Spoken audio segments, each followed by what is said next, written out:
Assalamualaikum warahmatullahi wabarakatuh. Perkenalkan, nama saya Fitria. Saya dari program studi farmasi semester 5 Stikes Harapan Ibu Jambi. Kali ini saya akan menjelaskan materi percobaan difusi asam salisilat atau natrium salisilat ke dalam agar pada mata kuliah praktikum biofarmasetika dan farmakokinetika, yang mana tujuan pembelajaran dari percobaan ini yaitu untuk mengetahui dan mengamati proses difusi zat aktif dari sediaan secara semi kuantitatif. Di sini dapat kita lihat proses dari obat yang telah kita oleskan ke kulit akan diserap ke bagian membran kulit yang bagian dalam. Sebelum obat diabsorpsi oleh tubuh, kemudian distribusi, kemudian disalurkan hingga menimbulkan efek terapi dan efek sinergis, baik itu efek yang diinginkan maupun efek yang tidak diinginkan. Obat harus terlepas terlebih dahulu dari bahan sediaannya. Peristiwa lepasnya obat dari bahan sediaannya itu disebut dengan disolusi obat pada tablet dan liberasi sediaan topikal.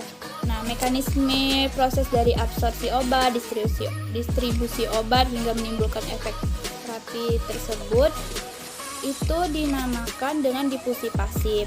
Nah, difusi pasif itu adalah perpindahan suatu zat atau perpindahan dari massa zat aktif obat tersebut dari konsentrasi yang tinggi ke konsentrasi yang rendah tanpa membutuhkan suatu energi.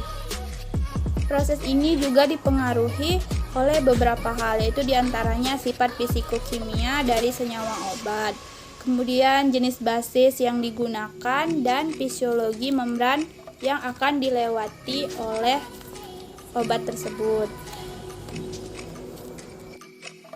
Bahan yang digunakan pada percobaan kali ini yaitu satu bungkus agar-agar yang tidak berwarna, kemudian krim asam salisilat dengan konsentrasi 1%, baik itu tipe minyak dalam air dan tipe air dalam minyak, kemudian salep asam salisilat dengan konsentrasi 1%, dan krim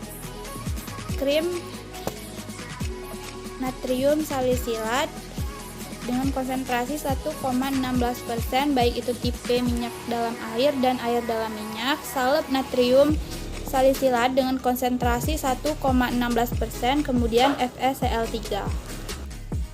Alat yang digunakan pada percobaan ini yaitu cawan Petri dan pipet tetes.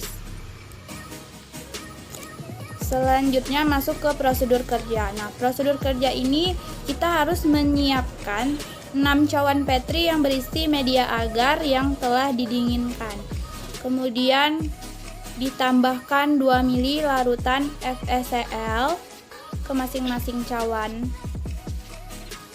sampai menutupi permukaan agar, lalu didiamkan selama 2 menit. Nah, setelah didiamkan selama 2 menit, tuang lagi sisa dari larutan FeCl3 tadi, lalu dikeringkan dengan menggunakan kertas saring.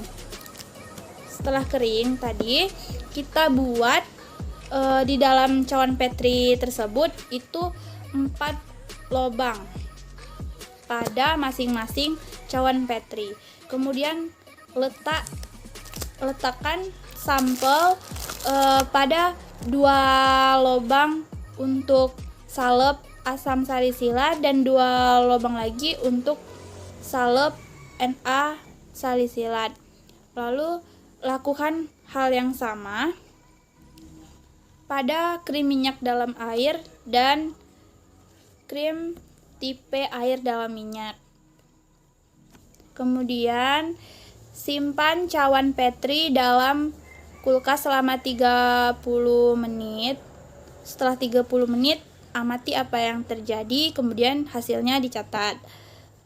Terus biarkan lagi pada suhu kamar selama 2-3 jam, lalu amati kembali, kemudian catat hasilnya, hitung diameter dari difusi.